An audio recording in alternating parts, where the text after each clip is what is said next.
கள்ளக்குறிச்சி திமுக மேற்கு ஒன்றிய செயலாளராக தேவமண்டலம் கிராமத்தைச் சேர்ந்த ஆரு கதிரவன், தெற்கு ஒன்றிய செயலாளராக வடசிறுவள்ளூர் பன்னீர்செல்வம், கிழக்கு ஒன்றிய செயலாளராக எஸ் கொளத்தூர் செல்வம் ஆகிய 3 ஒன்றியங்களிலும் புதிய ஒன்றிய செயலாளர்களை நியமனம் செய்து திமுக தலைமை கழகம் அறிவிப்பு வெளியிட்டது. இந்த நிலையில் கள்ளக்குறிச்சி திமுக வடக்கு மாவட்ட செயலாளர், சங்கராபுரம் சட்டமன்ற உறுப்பினருமான உதயசூரியன் தலைமையில் சட்டமன்ற அலுவலகத்தில் இருந்து பேரணியாக சங்கராபுரம் நகர பகுதியில் உள்ள அம்பேத்கர், பெரியார், பேரறிஞர் அண்ணா சிலைகளுக்கு மாலை அணிவித்து மரியாதை செலுத்தினர்.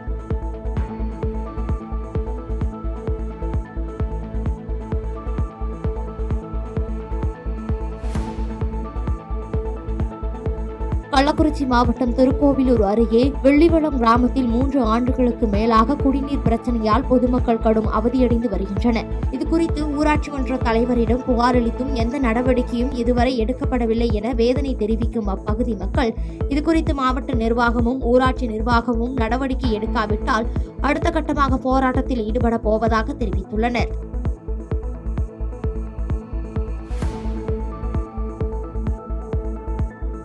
நாமக்கல் மாவட்டம் பள்ளிப்பாளையம் விசைத்தறி தொழிலாளர்களின் வறுமையை பயன்படுத்தி புரோக்கர்கள் மூலமாக கிட்னி திருடப்படுவதாக புகார் எழுந்துள்ள நிலையில் புரோக்கர் ஆனந்தன் என்பவரை விசாரிப்பதற்காக அவருடைய வீட்டிற்கு அதிகாரிகள் சென்றனர். அப்பொழுது அவர் வீட்டில் இல்லாத நிலையில் அக்கம்பக்கத்தில் உள்ளவர்களிடம் தொடர்ந்து அதிகாரிகள் விசாரணையில் ஈடுபட்டனர்.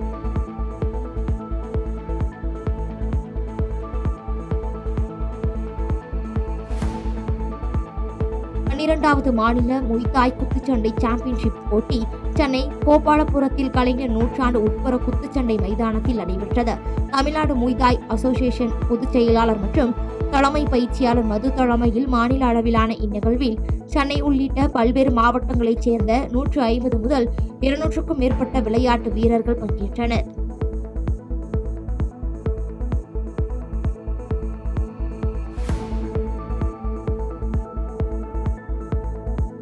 30 வருடங்களாக யானையால் சேதமடைந்த விவசாயிகளுக்கு உரிய இழப்பீடு வழங்க வேண்டும் என்றும், தவறும் பட்சத்தில் விவசாயிகள் சங்கம் மற்றும் பாரதிய ஜனதா கட்சியினர் சார்பாக பெரும் போராட்டம் நடைபெறும் என பாஜக கோவை தெற்கு மாவட்ட முன்னாள் தலைவர் வசுந்தராஜன் தெரிவித்துள்ளார். முன்னதாக கோவை நரசீபுரம் பச்சாவையில் காரைக்காடு பகுதியில் இரவில் யானை காட்டுப்பன்றிகள் விளைநிலங்களில் புகுந்து விளைநிலங்களை சேதப்படுத்திய நிலையில் விவசாயிகள் சங்கத்தினர் மற்றும் பாரதிய கட்சி முன்னாள் தெற்கு மாவட்ட தலைவர் வசுந்தராஜன் தலைமையில் பாதிக்கப்பட்ட விவசாயிகள் தோட்டங்களை பார்வையிட்டனர். இன்னைக்கு நம்ம மேற்கு தொடர்ச்சி மலை அடிவாரத்துல நரசீபுரம் கிராமத்துல அருணாச்சல தோட்டத்தில் இருக்கோம். இங்கே ஏராளமான சுற்று வட்டாரத்தில் உள்ள விவசாயிகள், விவசாய சங்க தலைவர்கள், பாரதிய ஜனதா கட்சியுடைய தலைவர்கள், நிர்வாகிகள்லாம் வந்திருக்காங்க. என்னன்னா, இங்க இருக்கக்கூடிய விவசாயிகள் வாழ வழி இல்லாத சூழ்நிலையாகி இங்கிருந்து ஊரை விட்டு போகக்கூடிய சூழ்நிலையில் இருக்காங்க. அவங்க தொடர்ந்து 2016 இருந்து பாருங்க, இந்த தோட்டத்துக்காரர்களோட கதறல் எங்கேயுமே கேட்காத சூழ்நிலையாக இருக்கிறது. ஏன்னா யானையோட தொந்தரவு ரொம்ப அதிகமாக இருக்குது. வாழையெல்லாம் சுத்தமா நாசம் பண்ணிருச்சு. இன்னைக்கு போய் பார்த்தோம், ஒரு வாழை இல்லை, தொடர்ந்து 2016 இருந்து இந்த மாதிரி 100 தடவை இந்த தோட்டத்துக்கு மட்டும் வந்து நாசம் பண்ணியிருக்கு. தென்னையை, இளநீ எல்லாத்தையும் பிடிச்சி தென்னை மரத்தை எல்லாத்தையும் நாசம் பண்ணிருச்சு. அவர் சொல்லில் அடங்காத அளவுக்கு துயரத்துல இருக்காரு. இந்த 2016 இருந்து இன்னைக்கு வரைக்கும் இந்த ஒரு தோட்டத்துக்காரர் மட்டும் கிட்டத்தட்ட 50 லட்சம் ரூபாய்க்கு மேல அவருக்கு இழப்பீடு ஆயிருக்கு. கன்னியாகுமரி மாவட்டம் களிகளை அடுத்த பேணு பகுதியைச் சேர்ந்த ஷீலா என்பவர் பத்துக்காணியில் இயங்கி வரும் அரசு உண்டு உறைவிட மேல்நிலை பள்ளியில் படித்த நிலையில் அதே பள்ளியில் தொடக்கப்பள்ளி தலைமை ஆசிரியையாக பொறுப்பேற்றுக் கொண்டார். இவருக்கு நண்பர்கள், ஊர் பொதுமக்கள், மேல்நிலை பள்ளி தலைமை ஆசிரியர், உடன் வேலை செய்யும் மற்ற ஆசிரியர்கள் உட்பட அனைவரும் வாழ்த்துக்களை தெரிவித்து வரும் நிலையில் இவை மிகுந்த மகிழ்ச்சி அளிப்பதாக ஷீலா தெரிவித்துள்ளார். 15 வருஷமா பணியாற்றினேன். அதில் 2022 நான் தலைமை ஆசிரியர் அங்கே இருந்தேன். இப்போ ரீசெண்டாக ஜூலை மாதம் நடந்த அந்த கவுன்சிலிங்கில் நான் தலைமை ஆசிரியராக ட்ரான்ஸ்ஃபரில் தான் பழங்குடியினர் தொடக்கப்பள்ளி வந்து கண்டிப்பாக ட்ரான்ஸ்ஃபர் ஆகிருக்கேன். நாங்கள் படிக்கும்போது கொஞ்சம் கஷ்டப்பட்டு தான் படித்தோம். வீட்டில் வசதிகள் குறைவு, கரண்ட் வசதி இல்லை. அதனால அரசாங்கம் நமக்கு தந்தாங்க. வீட்டிலேயே தங்கி என்னுடைய பள்ளி படிப்பை தான் நான் முடிச்சேன். சிறந்த ஒரு கல்வியை தான் எனக்கு தந்திருக்காங்க அப்படிங்கிறத இந்த சூழ்நிலையில நான் வந்து மனதார அதை நினைச்சு பார்க்குறேன். ரொம்ப சந்தோஷமா இருக்கு. ராணிப்பேட்டை மாவட்டம் நெமிலி அடுத்த பருவமேடு பகுதியில் டேங்கர் லாரி மீது கார் மோதி விபத்து ஏற்பட்டதில் காரில் பயணம் செய்த பெண் ஒருவர் உயிரிழந்தார். மேலும் படுகாயங்களுடன் காரில் சிக்கிக் கொண்டிருந்த கார் ஓட்டுநர் மற்றும் உடன் பயணித்த நபர் உட்பட 2 பேரை தீயணைப்பு துறையினர் மற்றும் பொதுமக்கள் மீட்டு காஞ்சிபுரம் மற்றும் அரக்கோணம் அரசு மருத்துவமனைக்கு அனுப்பி வைத்தனர்.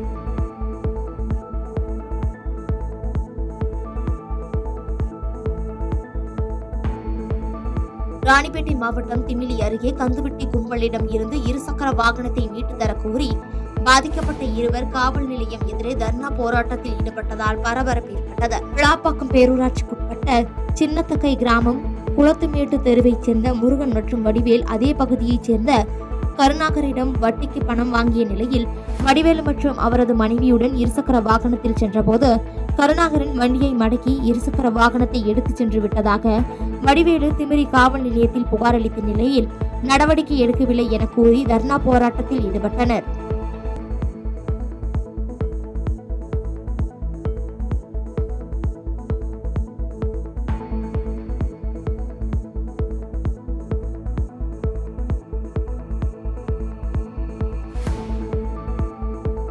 தேனி மாவட்டம் சின்னமனூர் அருகே உங்களுடன் ஸ்டாலின் திட்ட முகாமில் மகளிர் உரிமை தொகை பெறுவதற்கான மனு வாங்கப்படுவதில் பெண்களிடம் பாரபட்சம் காட்டுவதாக பெண்கள் குற்றம் சாட்டியுள்ளனர். மேலும் முகாம் நடைபெறும் தனியார் மண்டபத்தின் கேட்டை அடைத்ததால் பெண்கள் காத்திருக்கும் நிலை ஏற்பட்டதால் அப்பகுதியில் சிறிது நேரம் சலசலப்பு ஏற்பட்டது. காலையில வந்துட்டோம், நாங்க சீக்கிரமே வந்து கியூல நிக்கிறோம். ஆனா எங்களுக்கு முன்னாடி ஒரு 10 பேர் கூட மூவால கேட்டு இருக்கு, கேட்டு கூட்டிருக்கு அந்த பக்கம்.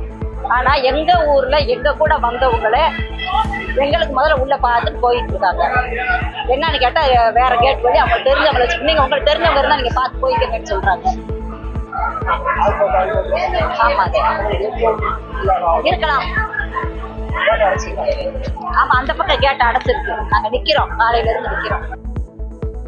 சென்னை ஆலந்தூரில் பள்ளி மாணவனை 5ற்கும் மேற்பட்ட நாய்கள் துரத்தி செல்லும் சிசிடிவி காட்சிகள் வெளியாகி பரபரப்பை ஏற்படுத்தியுள்ளது. அதேபோல் ஆலந்தூர் மார்க்கெட், ஆபிரகாம் தெரு, பொன்னியம்மன் கோயில் தெரு, பாதம்பாக்கம், மஸ்தான் கோரி தெரு உள்ளிட்ட பகுதிகளில் தெருநாய்களின் தொல்லை அதிகமாக இருப்பதாகவும் இதுகுறித்து மாநகராட்சி அதிகாரிகளுக்கு பலமுறை புகார் அளித்தும் எந்த ஒரு நடவடிக்கையும் எடுக்கப்படவில்லை என அப்பகுதி மக்கள் குற்றம் சாட்டியுள்ளனர்.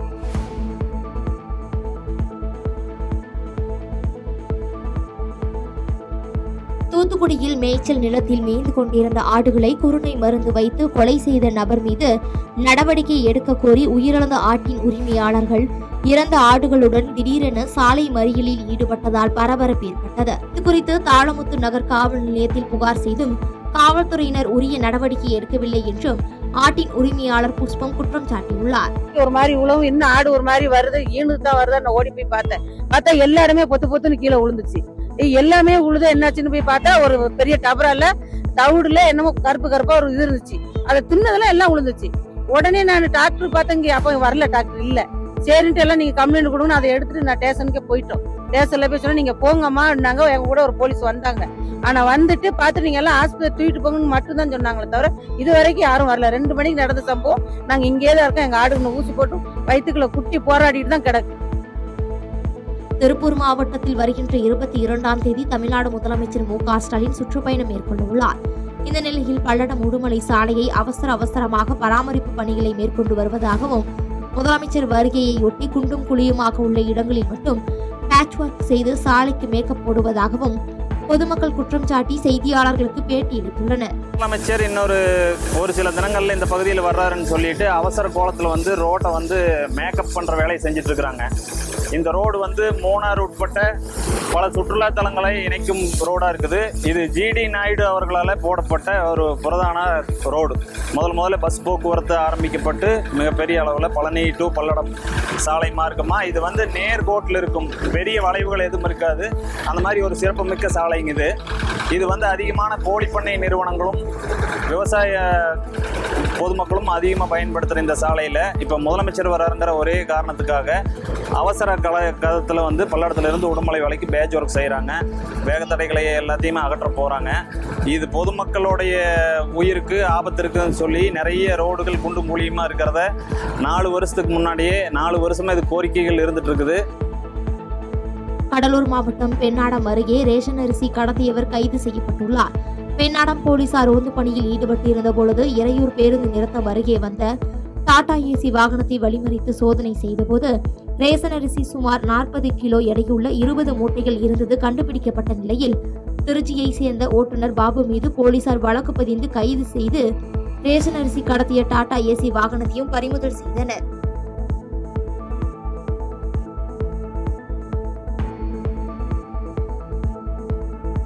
தென்காசி மாவட்டம் சங்கரன்கோவில் நகராட்சி தலைவருக்கு எதிராக நம்பிக்கையில்லா தீர்மானம் நிறைவேற்றப்பட்ட நிலையில் உமா மகேஸ்வரி பதவியை இழந்துள்ளார்.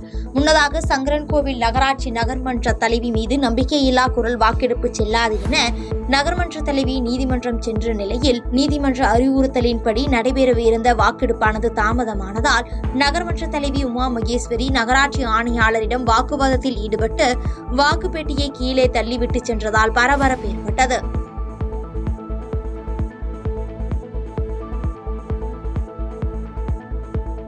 சேலம் வஉசி மார்க்கெட்டை தனித்தனி கடைகளாக ஏலம் நடைமுறைப்படுத்துவதை ரத்து செய்ய வேண்டும் என வலியுறுத்தி பூ வியாபாரிகள் பூக்களை கொட்டி மாநகராட்சி அலுவலகத்தில் தர்ணா போராட்டத்தில் ஈடுபட்டனர்.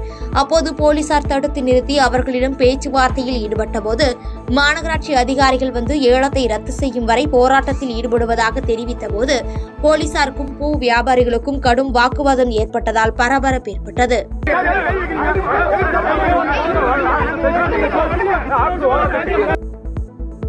கிருஷ்ணகிரி மாவட்டம் பர்கூர் அருகே இருசக்கர வாகனம் மீது எம்சாண்ட் ஏற்றி வந்த டிப்பர் லாரி மோதி விபத்து ஏற்பட்டதில் இளைஞர் ஒருவர் பரிதாபமாக உயிரிழந்தார்.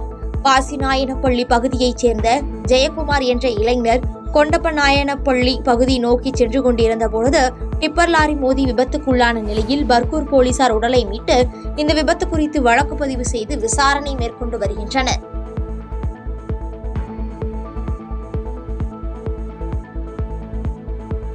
சிவகங்கை மாவட்டம் சிங்கம்புணரியில் கடந்த 2024ஆம் ஆண்டு 3000த்திற்கும் மேற்பட்ட லிட்டர் ஏரி சாராயம் பதுக்கி வைக்கப்பட்டிருந்ததாக காவல்துறைக்கு கிடைத்த ரகசிய தகவலின்படி காவல்துறை அதை பறிமுதல் செய்து வைத்திருந்தனர். இந்நிலையில் நீதிமன்ற உத்தரவின்படி தீயணைப்புத் துறையினர் மற்றும் காவல்துறை கூடுதல் SP சுகுமாரன் தலைமையிலான குழுவினர் சிவகங்கை மருத்துவக் கல்லூரி அருகிலுள்ள தேசிய நெடுஞ்சாலையில் பள்ளம் தோண்டி எரி சாராயத்தை ஊற்றி தீ வைத்து அழித்தனர்.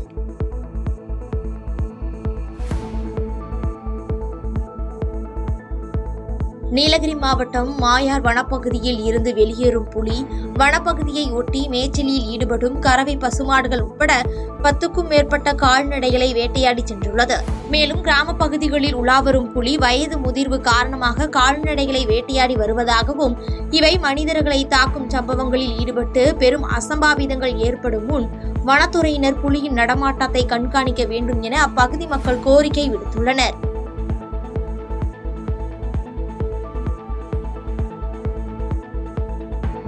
நீலகிரி மாவட்டம் முதகை ATC பகுதியில் ஆரிகவுடர் விவசாயிகள் சங்கம் மற்றும் நாக்குப்பிட்டா படுகர் நலச்சங்கத்தின் சார்பில் பசுந்தேயிலை கிலோவிற்கு 40 ரூபாய் வரை வழங்க மத்திய அரசு மற்றும் தேயிலை வாரியம் விலை நிர்ணயம் செய்ய வேண்டும் என சுமார் 500க்கும் மேற்பட்ட விவசாயிகள் கவன ஈர்ப்பு ஆர்ப்பாட்டத்தில் ஈடுபட்டனர்.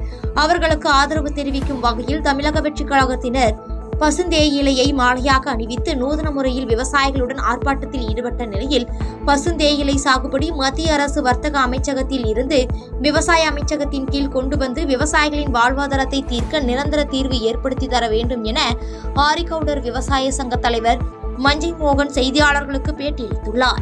உடனடியாக மத்திய அரசு விவசாய அமைச்சகத்தின் கீழ் கொண்டு வர வேண்டும். அதே போன்ற 25,000 கூட்டுறவு தேயிலை தொழிற்சாலைகளுக்கு இந்த 6 மாதமாக கொடுக்காத பணப்பயன்களையும் உடனடியாக கொடுக்க வேண்டும் என்று இந்த கோரிக்கையின் வாயிலாக அரசுக்கு நாங்கள் வலியுறுத்தி கேட்டுக்கொள்கின்றோம். இறுதியாக மத்திய மாநில அரசுகள் தெளிவாக சொல்கின்றோம், மத்திய மாநில அரசுகள் இதை வேடிக்கை பார்த்தீர்கள் என்றால் நீலகிரியினுடைய 25 ஆண்டுகளுக்கு முன்பாக இந்த நீலகிரி எப்படி சாதம் இருந்தால் காடு கொள்ளாது என்ற நிலையை பார்த்தீர்களோ அதே போன்ற இந்த விவசாயத்தினுடைய போராட்டம் மாபெரும் போராட்டமாக வெடிக்கும் என்பதை உறுதியுடன் தெரிவித்துக் கொள்கின்றோம். நீலகிரி மாவட்டம் மஞ்சூர் அருகே உள்ள எடக்காடு செல்லும் சாலையில் சிறுத்தை ஒன்று பாலத்தின் மீது ஏறி வாகனத்தில் சென்றவர்களை நோட்டமிட்டவாறு சென்றதால் வாகன ஓட்டிகள் அச்சமடைந்தனர். நீலகிரி மாவட்டத்தில் சமீப காலமாக வனவிலங்குகளின் எண்ணிக்கை அதிகரித்துக் கொண்டே வரும் நிலையில் இவற்றை வனத்துறை அதிகாரிகள் முறையாக கண்காணித்து பொதுமக்களுக்கு அசம்பாவிதம் ஏற்படும் முன் நடவடிக்கை எடுக்க வலியுறுத்தியுள்ளனர்.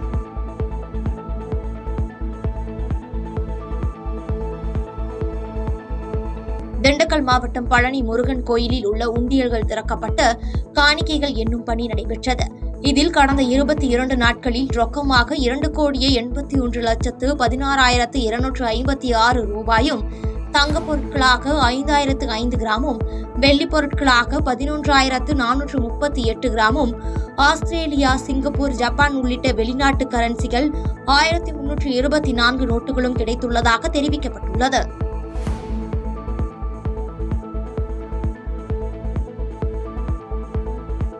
விழுப்புரம் மாவட்டம் செஞ்சி அருகே இலவச வீட்டுமனை பட்டா வழங்காததை கண்டித்து தனி வட்டாட்சியர் அலுவலகத்தில் அமர்ந்து தர்ணா போராட்டத்தில் ஈடுபட்ட பட்டியலின மக்களால் பரபரப்பு ஏற்பட்டது.